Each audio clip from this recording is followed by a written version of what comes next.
Washington football. Woo!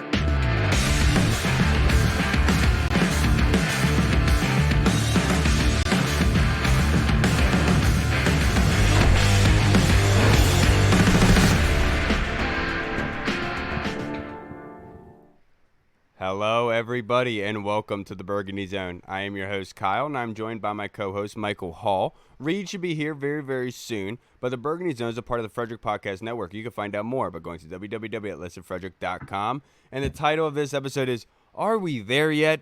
It's not training camp yet, but we thought to bring in friend of the podcast, Mr. Ken Johannesen of Hogs. How are you doing on this beautiful Monday evening, brother? Doing well. It's good to be back with you again. Talk more about Commanders football and what to expect in the coming days. Yeah, and here in this team with this fandom, there's nothing that you can't expect. Isn't that right, Ken? You just get surprised with something new every day. But that being said, speaking of, I was very surprised to see a couple days ago, the latest news was that there is a congressman who's going to be pushing legislation in order to allow for RFK to come back in, for the Commanders to come back into D.C. I'm ecstatic to hear that news. I'm very excited to hear that. I think Sam Fortier was the one that published that. Have you heard anything of it, and what exactly does that mean? I've only seen what you have seen online. Congressman Comer, I think it is his name, from Kentucky, a Republican, is putting that out there. And that's a little bit of a surprise because, you know, the Washington, D.C. Council is basically all Democrat. And Republicans and Democrats find it hard to work with one another nowadays. So I don't think this is anywhere near a done product. But maybe there's a little bit of a breach in the wall there. And, you know, sometimes when you get a little bit of water flowing through, the dam can burst. So we'll see what happens. But then again, today, Rick Snyder put something out there that's very interesting. And that is one of the rail lines is now going to apparently be, there's a good chance that it'll be built out to National Harbor and multiple lines in that direction. And so that's another good spot for it. That's another good spot. So the Oxon Hill Cove or Oxon Hill Farm site, whatever you want to call it, might be on the table as well.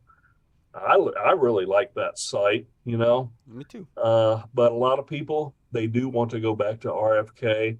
So I think at this point, Congressman Comer's offer, is it an olive? Is it some sort of an peace extension offering? of the olive branch, right?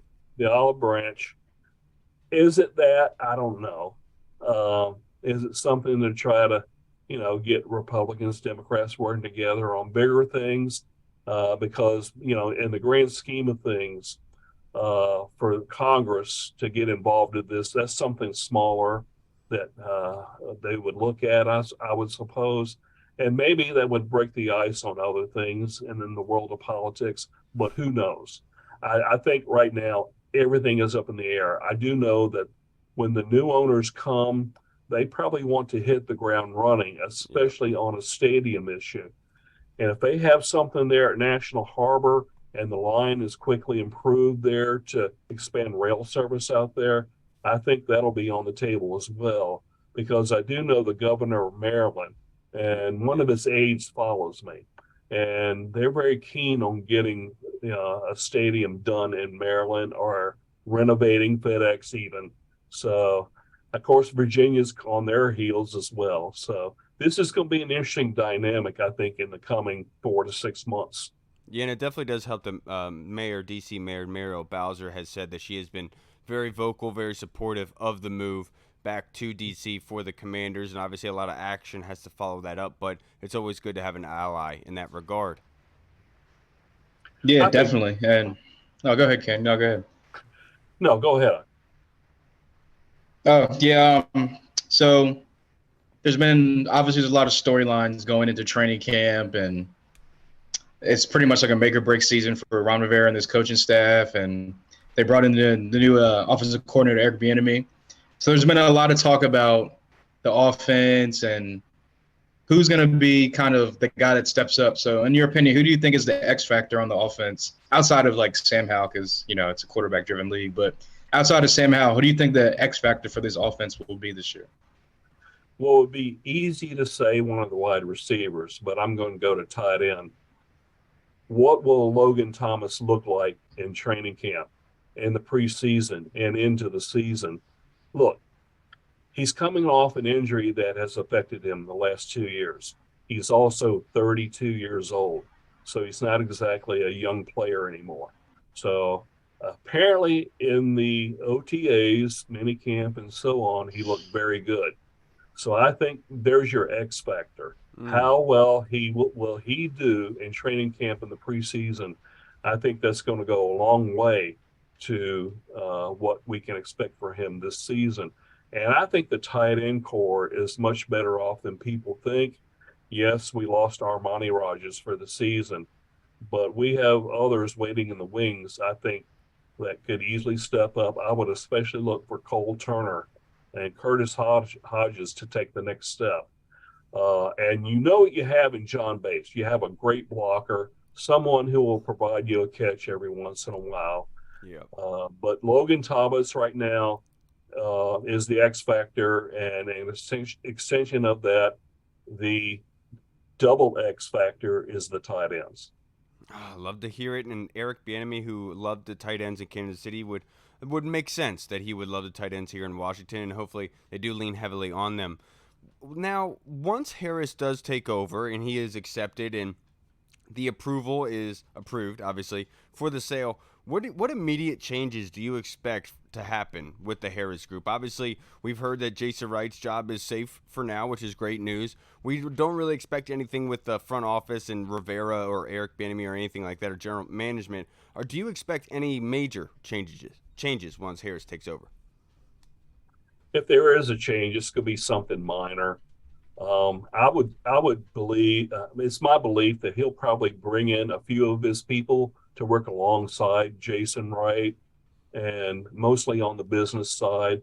Um, Obviously, they have an overwhelming amount of experience in sports franchises. Owner of the Sixers, owner of the New Jersey Devils hockey team. I believe they have part ownership in in a soccer team over in England. I could be wrong by that. I believe he does. And so I believe all that experience right away is not going to be seen for a while, because I think this is going to be a wait and see approach. But to bring in a few of his people on the business side, just to work alongside with people in that front office, I think that wouldn't be much of a surprise or a stretch to think that may happen. Yeah, definitely. Like you said, I don't really see any big wholesale changes, especially on the football side of things. I mean, you're basically going to be a month and a half out from the beginning of the season. And I feel like him coming in and making football changes, like making changes on the football side, would be almost like a Dan Snyder type of move. And we've been dealing with that for the past like 25 plus years. So I don't think we want any of that. But sticking with the whole like new ownership and whatnot, I forgot what my question was going to be. Give me 1 second. Ownership. I got one. Yeah, go ahead. I'll think of it. Sports Illustrated just came out with an article that was highlighted. It said Howell or versus Brock Purdy. In the same skill set was the headline with the question mark. I think this is an intriguing question, one that I've used to my own defense of talking about a well-built team, adding in a young quarterback that's maybe not high-profile drafted, but can have success with a well-built team. Do you see any similarities there? Well, we would love to think that he could have a Brock Purdy kind of season, take him all the way to the NFC Championship game at least, and perhaps even beyond. I just think right now, Sam Howell looked great in that Cowboys game, no doubt about it.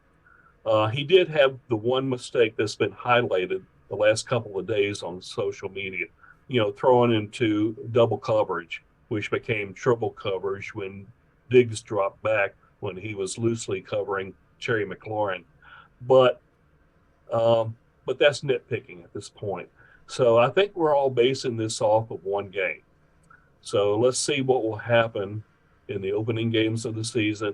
I think really preseason, we probably won't get much of an idea because he'll probably have limited snaps. Right. I think it's just to, get him more and more familiar with Eric Bieniemy's offense.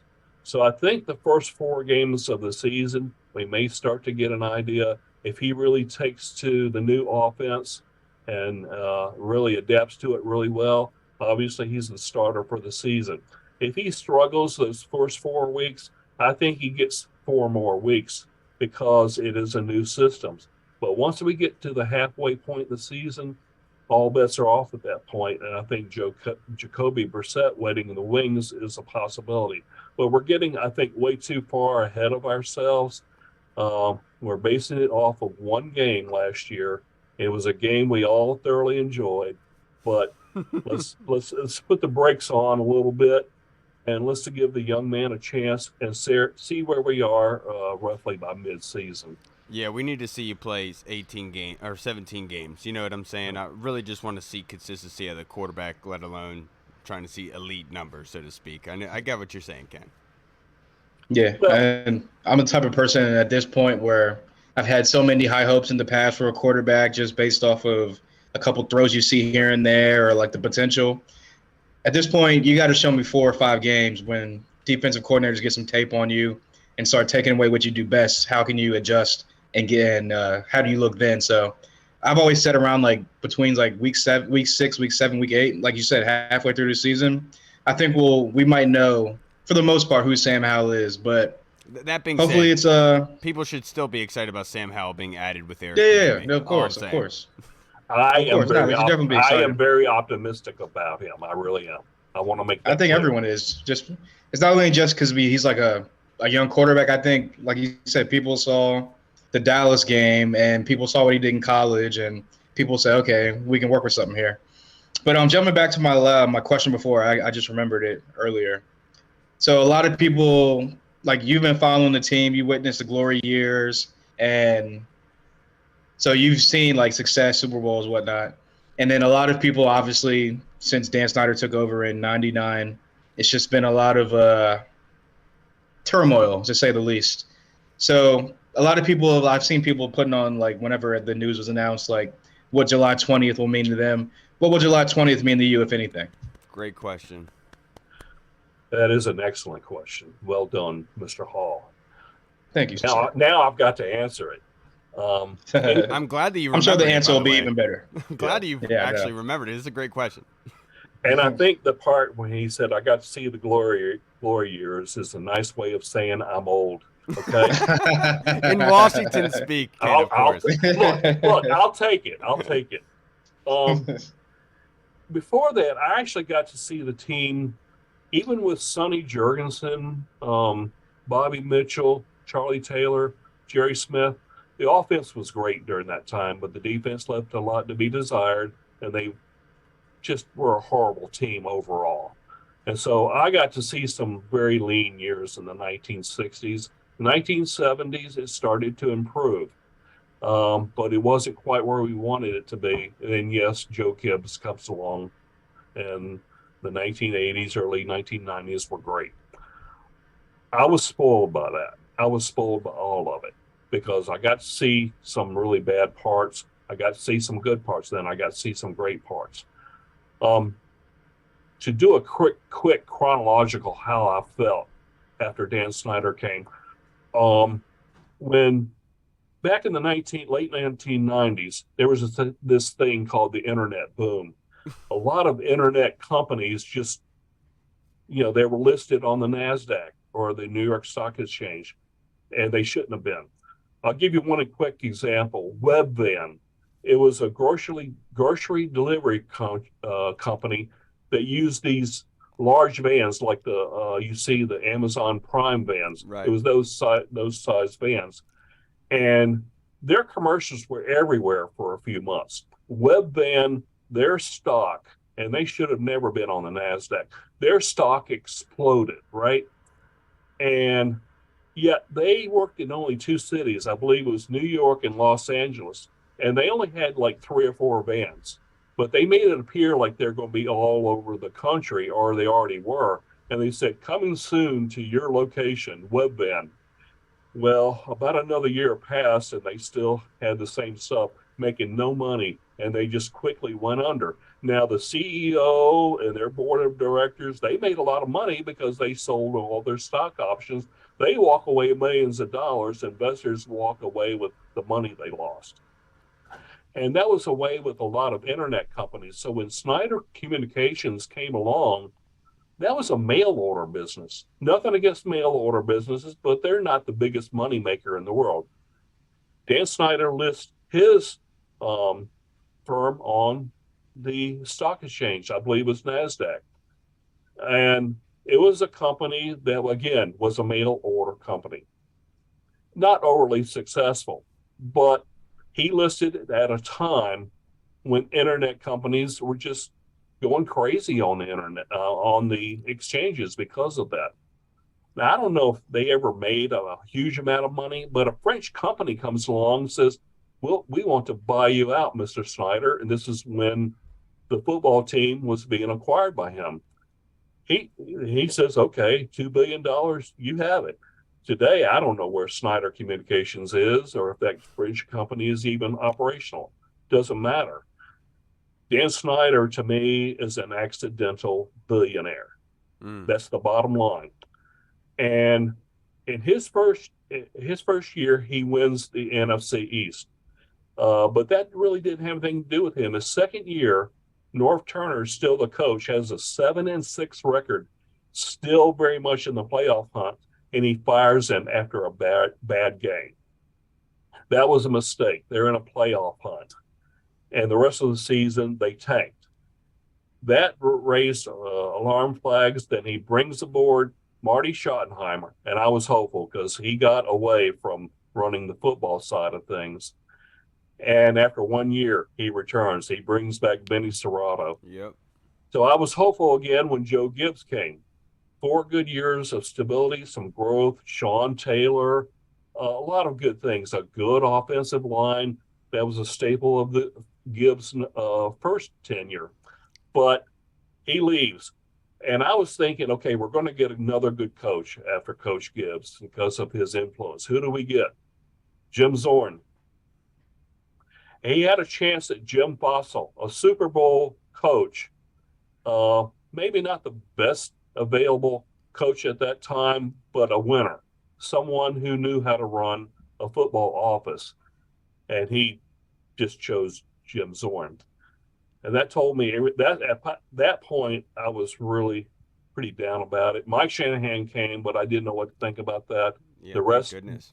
Yeah, the rest then is history. We fast forward to the present. I never thought I would see this day. So you asked me, Hall, what I be feeling on July 20th. I won't be shedding tears like some will. I understand it because I've seen glory years, but I'll feel a strong sense of relief more than anything. If there's any ownership group that you wanted to purchase this team, it's this Harris group coming aboard. I mean, they own several sports franchises. They have a business side that's solid. They run an entertainment part of their business, and it's all run very well. And I really think if you, it's nothing against the CEO of Amazon, Jeff Bezos. I know a lot of people wanted him. They thought that's instant stadium. That's right. But hey, come on. We need to have true leadership with this team now, and we have it.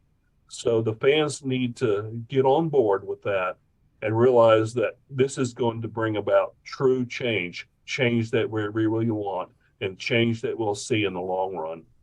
Dude, Ken, you're not lying. I can't tell you how many conversations I have with my boys, like, being young and dumb, drinking beers, being like, dude, Snyder is young, man. Like, usually these owners don't sell until they're really old. Like, we have to sit through this for like 50 years, bro. Like, I don't know if I can do that. But that day is going to be exciting, and it already has been exciting. We have great things here on the football team, Ken. But to wrap this up, I have a couple more questions for you. One of my favorite on the D-line is not Deron Payne or Jonathan Allen. It's my boy John Ridgeway. And I wanted to ask you to wrap this up. I only have a couple more questions for you, but Where do you rank Ridgeway on the depth chart? Do you rank him as a third defensive tackle in front of Fedarian, or do you think Fedarian's draft status leaps that? It'll be answered in training camp and the preseason, I think. I think Mathis, he's a second round pick. So let's be honest about that. Whereas Ridgeway was a fifth round pick by the Cowboys. I'm glad that we got him because I really thought highly of him prior to that draft. So the depth at defensive tackle with Jonathan Allen, Deron Payne, Phil Mathis, and obviously Ridgeway is incredible. And I think that's going to pay dividends late in the season because you're going to have 4 fresh legs at that position. And that's a position where you need fresh legs. And that's going to really bode well for the Commanders. So I think right now, the team's going to be loyal to a second rounder if they can. Right. So I put Ridgeway just a half, even a quarter step behind Mathis at this point. But again, we need to see what happens in the training camp in the preseason. All right, and now right now, speaking at this moment, who has more pressure on them to have a quick start for the season? Do we have Logan Thomas, Coach Rivera, or Chase Young? Who has more pressure on them to get a quick start for the season? Well, considering the last 3 seasons, there have been slow starts each season. So I'm going to go with Coach Rivera. Okay. Chase Young, everyone's hopeful. I think the man is fired up. I think he wants to come out of the gate strong and have a great season. So I'm looking for good things from him. Logan Thomas, we talked about the X factor. We'll just have to wait and see how all that pans out. But I think the tight end room has a lot of depth there, and I think there's a couple other players that can and will step up. So I think this really falls to Coach Rivera. In order to finish strong like they have in recent years, they need to start strong as well. Yeah. If they do that, they're in the playoffs. And I was on Big Doug's podcast a couple weeks back, and he asked me, what will Rivera do to keep his job with this new ownership group? And we discussed it back and forth, and I said playoffs. I said not necessarily winning a playoff game, but given that this is his 4th year, playoffs. And given that the roster they have, playoffs. Do they need to win a playoff game? I'm 50-50 on that. So I'll just say need to make the playoffs. Now, this ownership group, no matter what the record is this season, may choose to keep him another year. But to answer your question, Coach Rivera. My man. Ken, now to wrap this up, last question I have for you. Training camp is not that far away, but it seems like it's a long time away. I can't wait for it. Will Jamin Davis be healthy for camp? Do you expect? I'm sure you haven't heard much. It's the off season, but just your guess. I think so. I don't think we've heard anything that would indicate otherwise. Good. I think he'll be fine. I think having Cody Barton there is going to help him out even more. It's nothing against Cole Holcomb. He's a little bit more of a freelancer, whereas Cody Barton, I think says all that, Ken. What's that? The mullet says freelancer all day. Yeah, it does. I'm not going to touch that one. But anyway, I think that Cody Barton and Jamin Davis will do well together. They have to establish a rapport with one another early on. If they can do that by week 1, I think Jamin Davis is going to be fine this year. I think he's going to continue to step forward. Linebacker is one of the hardest positions to learn in NFL, even in today's league where linebacker is a little bit, less of a concern for a lot of teams nowadays. You used to run either the 3-4 or the 4-3. Now you have a 5-2 or the 5-2-4 alignment that a lot of teams use now, right, as well as Washington. And obviously you have that hybrid player, and and obviously we have one of the best in the game in Cam Curl. So I think Jamin's going to do well this year. I really do. Me too, man. We're all expecting for him to have a Pro Bowl year, hoping that for the young man. Absolutely. Ken, I can't thank you enough. You write for Hogs Haven. You can find him on Twitter at Burgundy Burner. Ken, I can't thank you enough. Being such a great friend of this podcast, is being somebody to talk to about this Washington Commanders, trying to make sense of it all. We always appreciate you, sir, and the time that you have given us, but also the progress that you've made in your own way, keeping us updated. We don't need to get public with that here, but you're a fighter, Ken. I respect the hell out of you for it. I remember how it was not too long ago to see you here. I'm happy to see that, sir, and I'm glad that you were able to take some time out for us tonight. Well, thank you. Yes, I did have an arm injury back in January. Had some complications in the month of May with that. They had to do a little surgery, but things are looking very, very good. Yes, they are. And not just that I was referring to, by the way. Good to hear. Good to hear. But Ken, I can't thank you enough, brother. And of course, your T-shirt, rocking the Burgundy Zone merchandise. You really are just an amazing person, Ken. I can't thank you enough, brother. Make sure you guys keep your eyes out for Ken's new pieces coming out in a couple of days for our Hogs Haven. So make sure you go follow him on Twitter and Hogs Haven. Ken, have a good night, brother. I appreciate you. Take care, gentlemen. Always appreciate good to see you, Ken. Have a good week, man. As is, always, buddy. Thank you. All right, everybody, we just spoke with the man, Mr. Ken Johannesen of Rigger Rag, Hogs Haven. What are you doing wearing my shirt, man? When did you get that shirt? I got this last year. I wore it to the blackout game, the Vikings game or whatever. Did you? That thing is slick. My man. I like it. Let's get into our fan questions to wrap up this episode, brother. I don't know what happened to Reed. He tried joining on his phone on his way home, and he said he wasn't able to connect. He was going to restart his phone, and that was the last time I talked to him.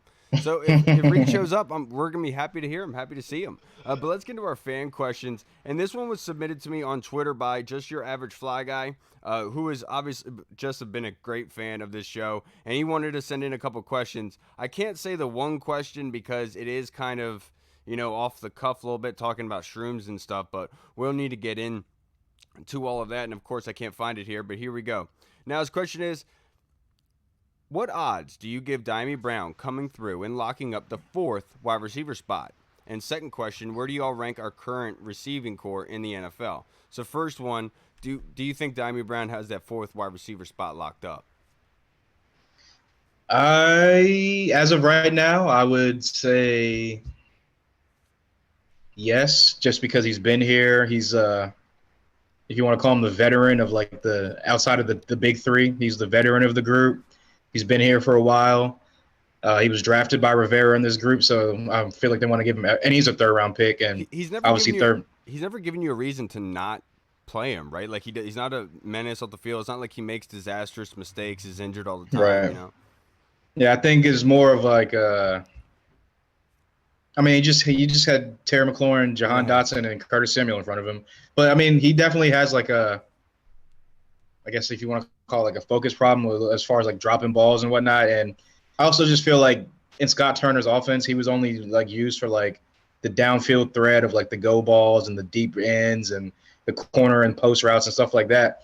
So maybe in Eric Bieniemy's offense, he might get those short intermediate routes. Obviously, he's been working with Sam Howell, his former college quarterback, this offseason. So then they already have a good rapport together. So I would expect it, but obviously they brought over Marcus Kemp from the Chiefs, who knows Eric Bieniemy's system. He's probably going to be more of a special teams guy, but he could take on that Cam Sims role as the big kind of red zone 6'6" guy on the outside. So I'll say as of right now, it's Dyami Brown's job to lose, but would I be surprised if a guy like Mitchell Tinsley, undrafted free agent, or some other wide receiver steps up and maybe takes his job?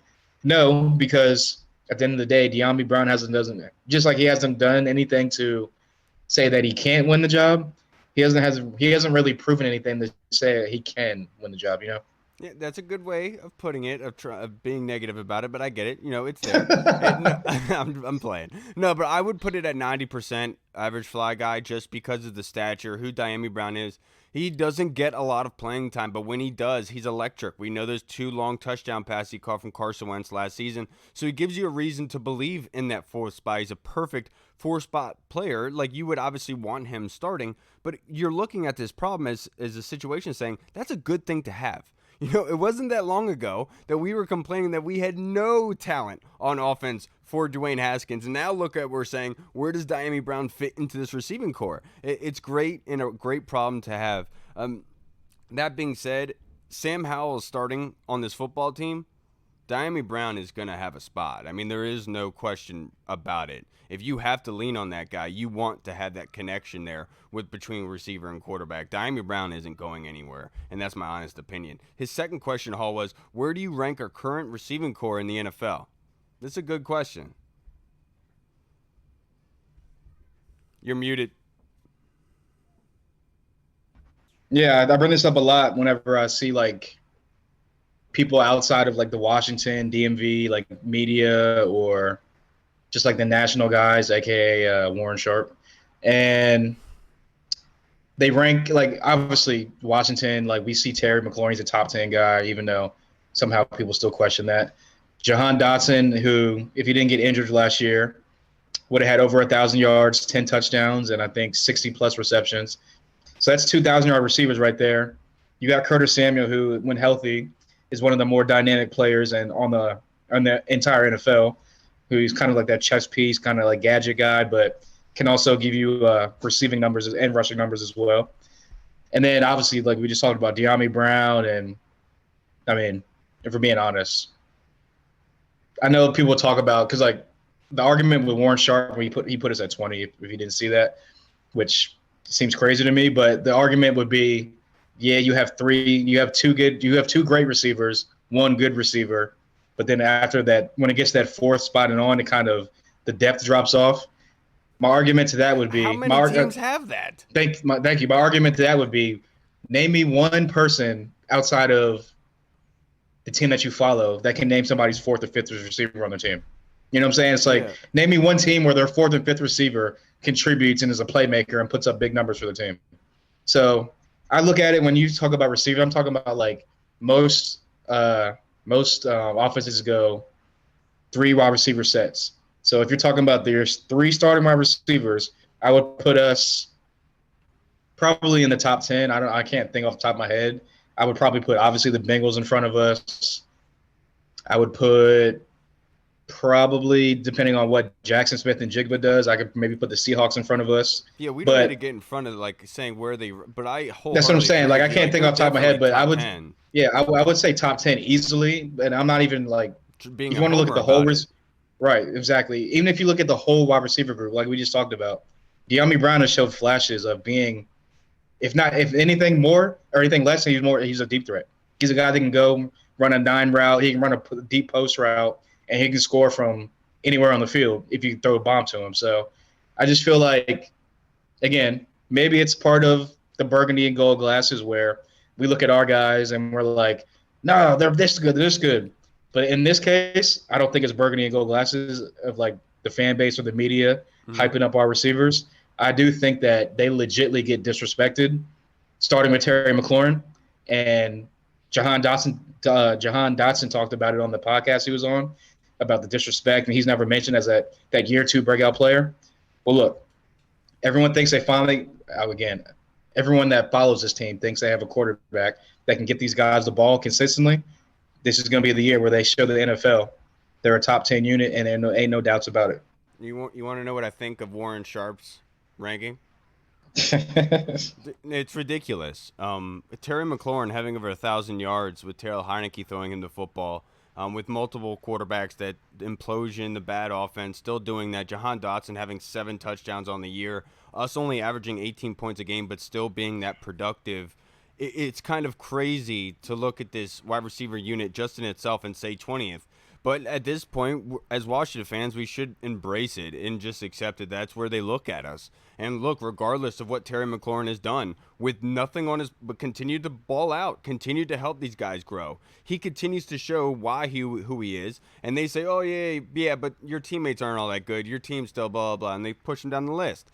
I mean, it's ridiculous, but I get why Warren Sharp does it. It gets some clicks, man. Good for him.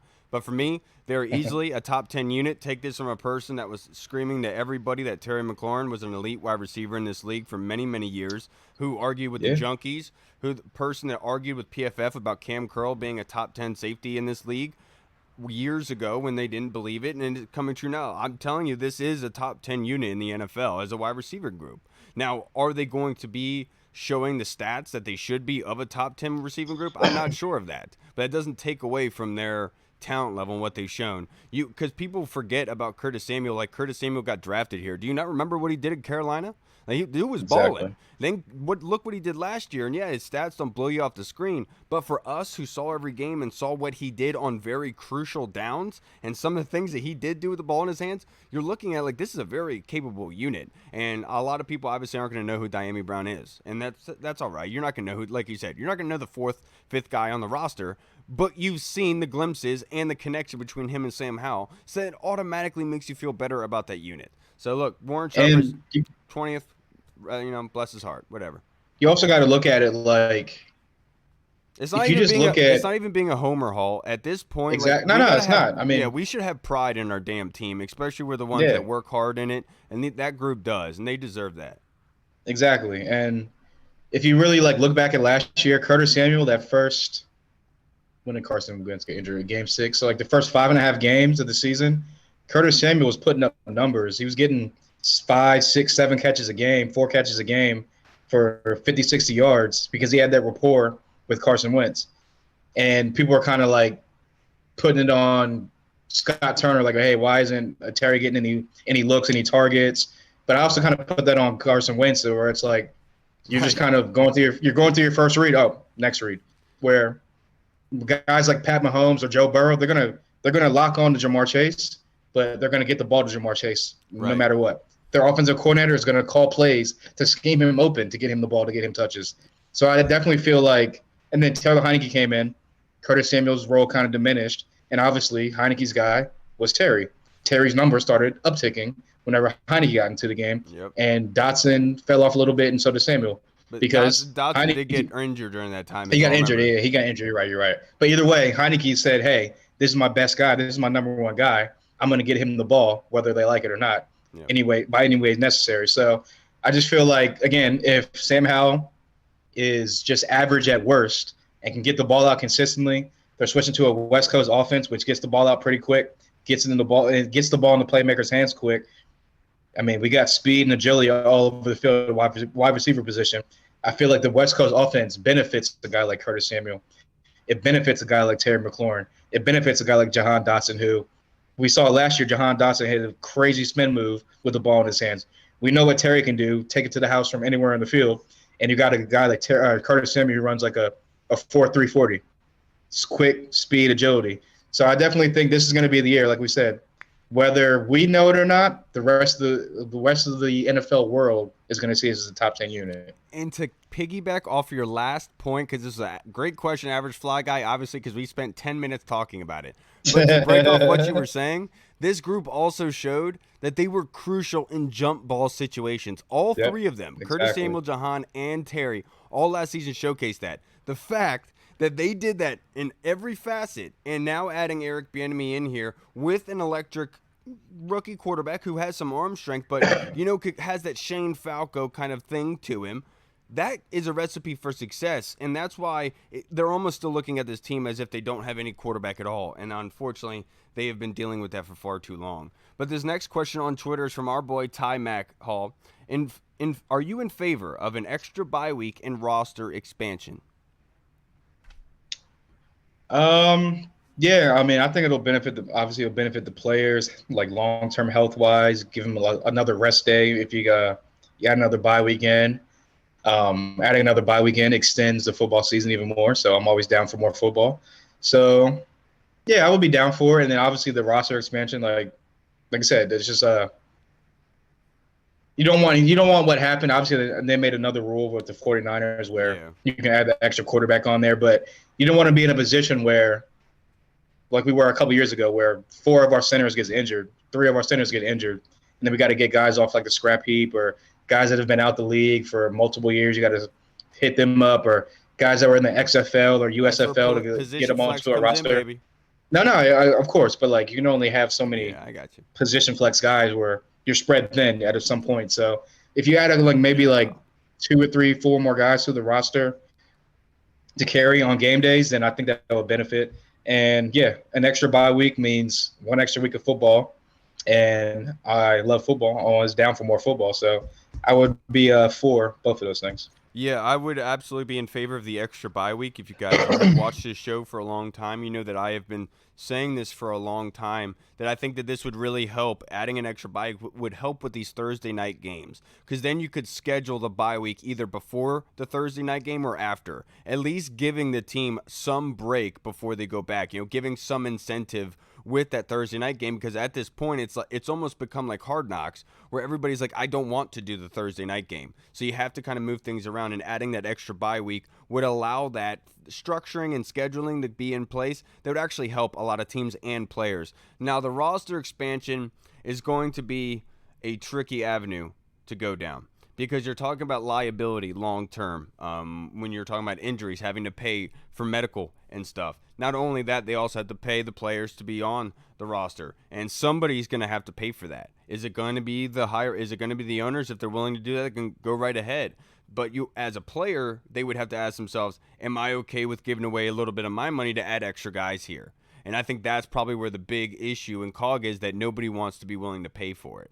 And that's generally how life is when it goes to it. That somebody's got to pay for it, and most likely nobody wants to. But it would be a smart idea to do it, just because of adding the extra bodies, but also you're helping more people along the way, if that makes sense, giving people more chances. And you don't want to have to cut good guys loose. But that being said, the NFL is also invested in having a very good, talented swimming pool of qualified guys for other teams to pick up. Do you know what I mean? If that makes any sense. The next question was submitted by Wahoo Dad. Since it's silly season, thoughts on trading Chase Young and moving trading Curtis Samuel and moving AG to the slot permanently? I feel like he's kind of like built his body up to like be an NFL running back, so he's kind of put on the extra like body, like muscle and stuff like that to sustain the hits of being an every down back. He lost weight this offseason. I have heard. Yeah. I think he did too. So, which is good, because I feel like he's ramping up for like more passing roles. But, I would rather have 2 guys that are dynamic, where you can kind of swap them out, where you can put Curtis Samuel in the backfield, put AG in the slot, or you can put Curtis Samuel in the slot, AG in the backfield, like he has been since we drafted him. I don't want to pigeonhole a guy to just be, hey, you're a slot guy now, or you're a receiver now, when he can bring multiple things to the team and to the offense. So I think that having 2 guys that are dynamic like that with game-breaking speed, and they can take it to the house from anywhere on the field, you want to have those guys on the field at all times and on your offense. Yeah, that being said, Wahoo Dad, it's a great theory, because AG obviously being used as a receiver in college, it would transition really easily for him. That being said, the NFL is a different animal, and you want as many weapons on your team as possible. For a team that averaged only 18 points per game last season, I don't think it would be smart to take away from our stronghold in order to get assets. You know what I'm saying? At this point in time, we need more points more than we need assets at the moment. So for me, I'm keeping Curtis Samuel where he is, and I'm keeping AG where he is, allowing Eric Bieniemy to move him all over the formation. The more that you make a defender think, the more you have a chance to win.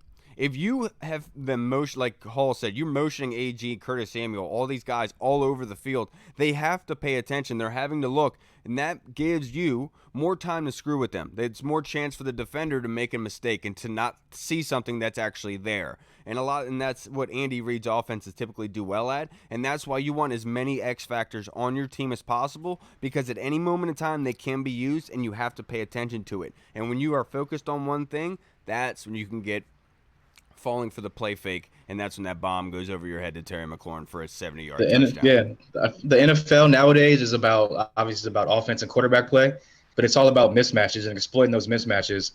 And AG and Curtis Samuel, whether you want to dive deep into the numbers and look at all the extra gen stacks or whatever they're called, at the end of the day, they have speed, they have agility, and they're guys that can break a game open.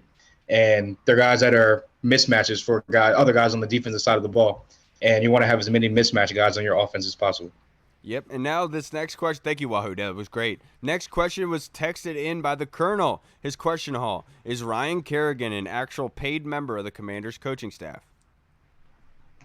Yeah, they brought him on full time last season, and after they got rid of Sam Mills Jr., I guess he was like really obviously the writing was on the wall, and he was salty that Ryan Kerrigan was there. But yeah, and then he got hired full time, and then now you see how the D-line benefited last year from having Ryan Kerrigan and Coach Z there manning the defensive line in that room.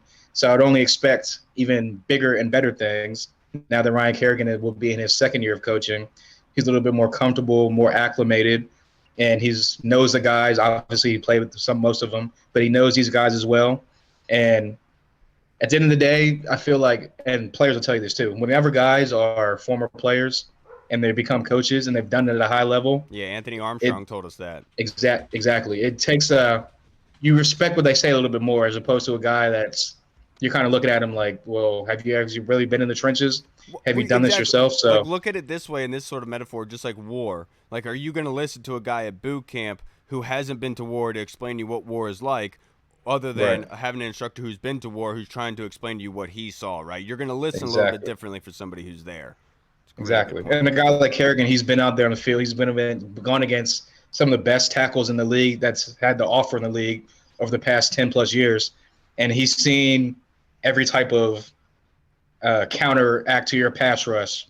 He's seen every type of kind of like hand fighting style. So he can give that knowledge to the guys. And I definitely think that, like I said, you saw the benefit last year. I think it's only going to be even more of a bigger benefit this year. Yeah, and you'll notice if you ever do come around these sort of people, when you're working in a male-dominated alpha male toughness kind of aspect, it's very hard to gain the respect and the listening of said individuals. There has to be some sort of reason for you to really believe. It's crazy to think about, but it is reality. You will not be respected unless you give them a reason to. Now, this next question is going to our Discord chat server. This is from Jeff Miles. Thank you, brother. It's a fun question, he says. Imagine we have a great season, winning 2 playoff games.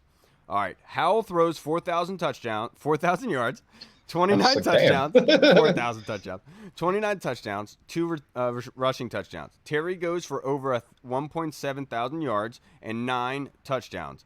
Then B-Rob goes for over 1,000 rushing yards with 10 touchdowns. Forbes has 9 interceptions with 2 touchdowns.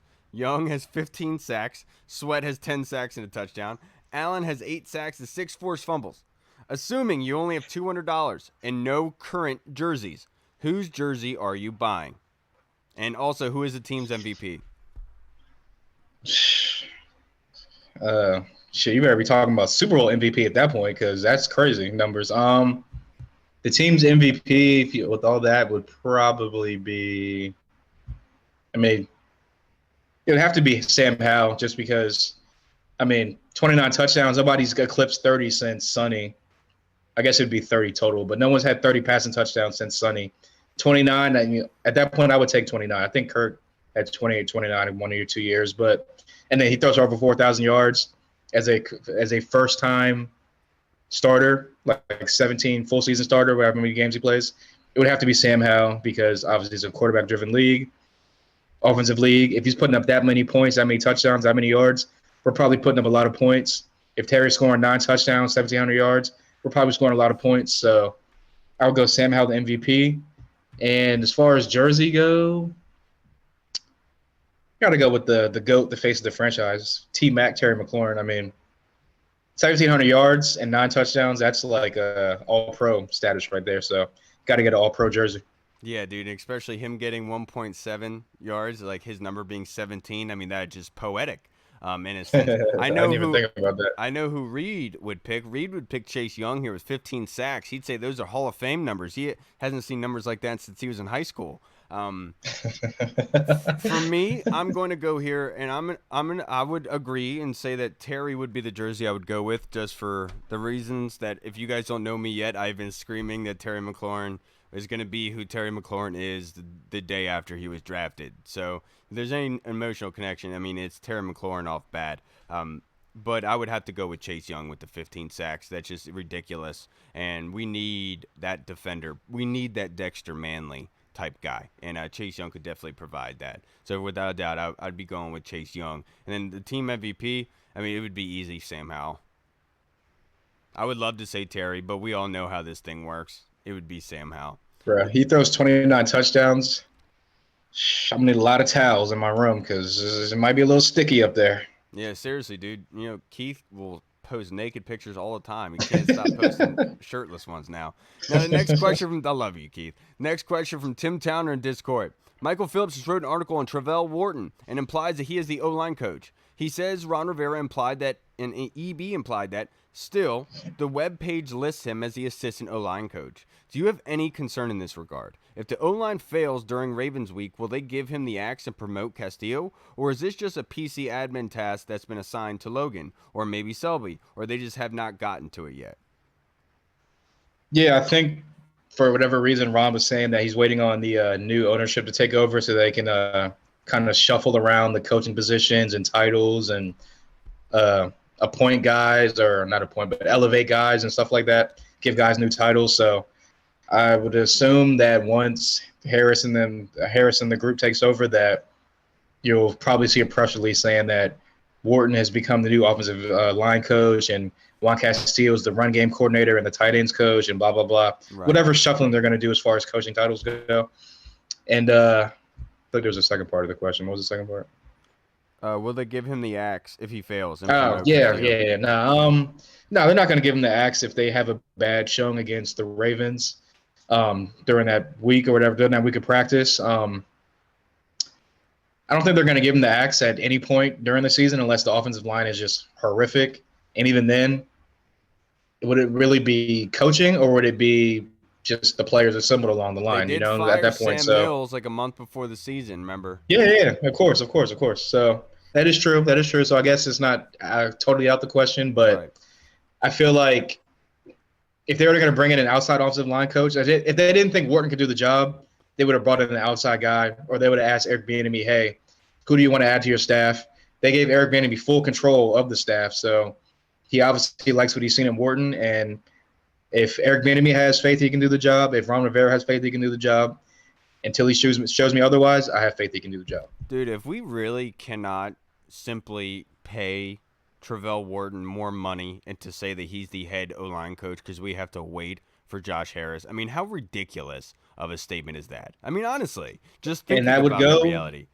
That goes to like the whole oh, Jason Wright sucks at his job and he can't do this, can't do that. If you can't even pay a coach a couple extra dollars, what are we doing here? How can someone like that do their job to the fullest extent if you don't have the money to do it to its full extent? I will admit that if you are selling a car and you're in the paper signed, you're probably not spending any money inside. Well, yeah, of course.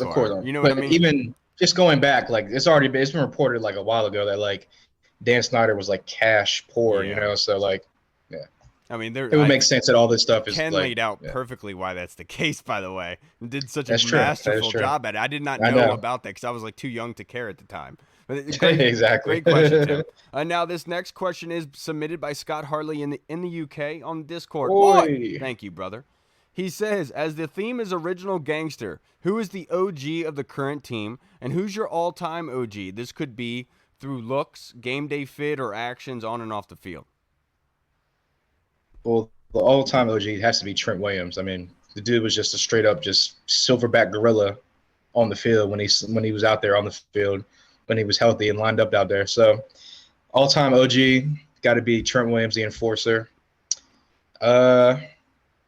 Right now, I would say, even though you would never think it, but apparently they showed a clip from the top 100 that's about to come out in a couple weeks, and they showed Jonathan Allen. They showed people talking about him. dude is the nicest person you ever meet in your life. Comes off real, just straight up, just genuine good guy. But when that dude's on the field, the clips they were showing and people talking about him, they're talking about that dude is crazy. He turns into a whole Don't other lie person. about that, man. When you guys sat down across from him, Reed said he was terrified. Well, yeah. That's because he's just like an intimidating dude because he's so big and you're just like, oh shit. But he started talking, he was just like, oh, this dude's nice as hell. I'm joking. But I'm joking. I know. But yeah, I would say Jonathan Allen is the OG of the group right now, just because between him and Terry, obviously they're like the faces and like the leaders of the locker room and the team. And I feel like John, just because he plays defensive lineman, he's in the trenches doing like fighting bigger guys bigger than him and the same size. He's a big dude. He's got to be the OG. I'm with you. I am kind of flabbergasted that you forgot this guy, but I will say this is without a doubt the current OG of the football team. I mean, there is no argument. You cannot say anybody else. Jonathan Allen. Cheeseman. Jonathan Allen would probably get beat up if he said it. But Tress Way is the original OG. He's the longest withstanding player on this football team. He has everything you'd want in an OG and being the veteran of this football team, a friendly face that's welcoming and is very, very good and cares about his job. So for me, it's without a doubt it's Tress Way. And then the overall all-time OG is Darrell Green.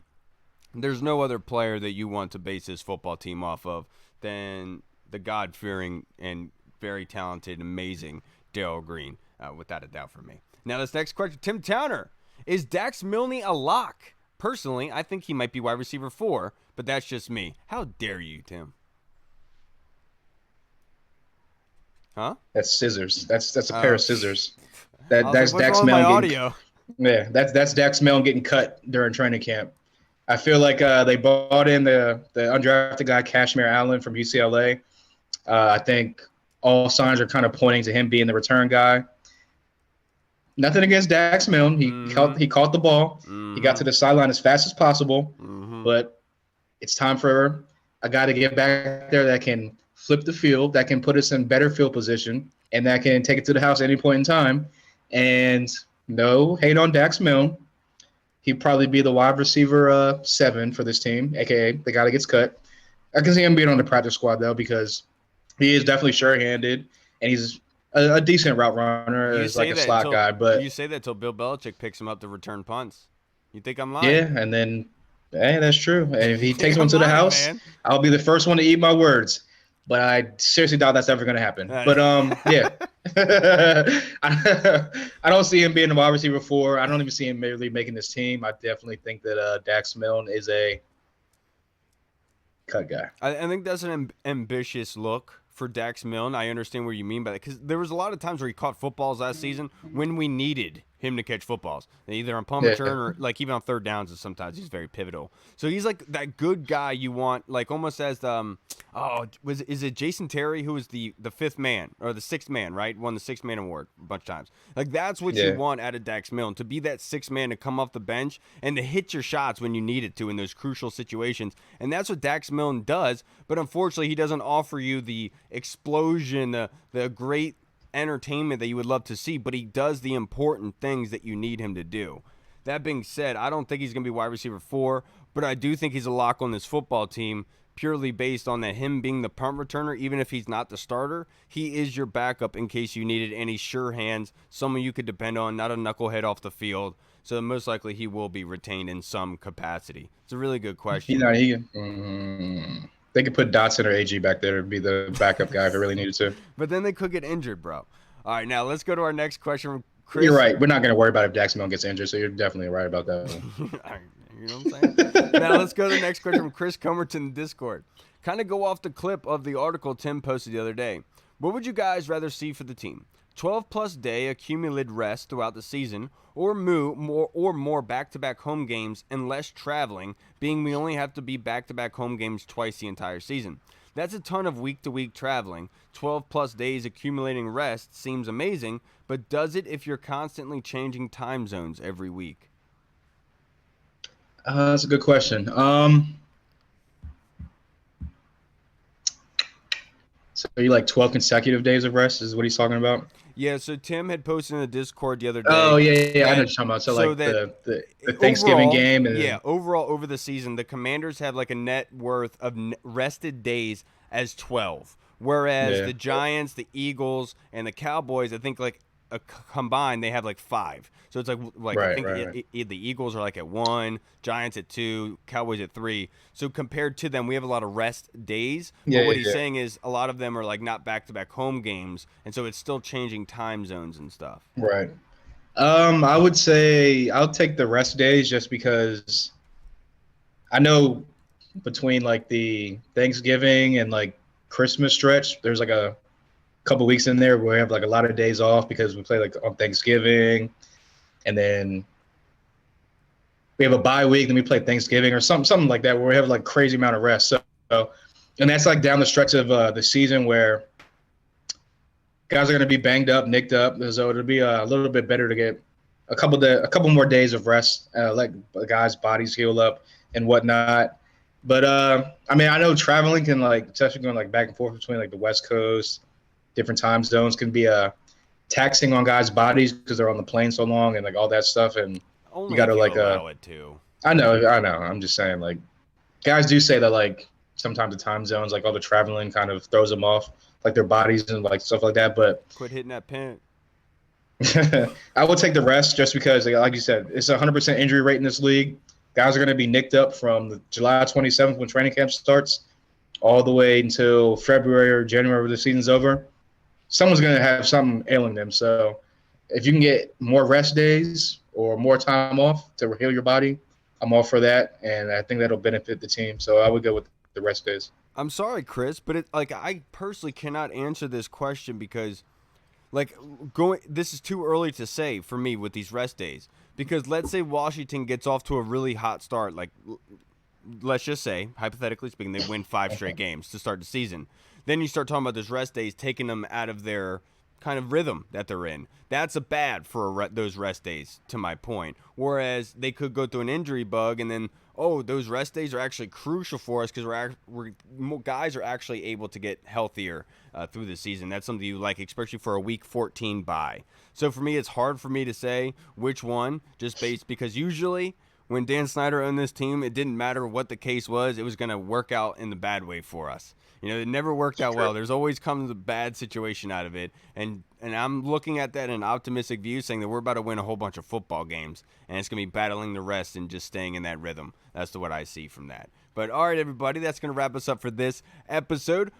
We're not there yet, guys. We're not yet there yet to training camp, but we're almost there. Happy to say my dad and the Colonel will be joining us when we go to training camp for Military Appreciation Day on August 8th. Really excited to be able to go out there and celebrate. Hopefully you're able to get off work. I know you got a bunch of crap going on.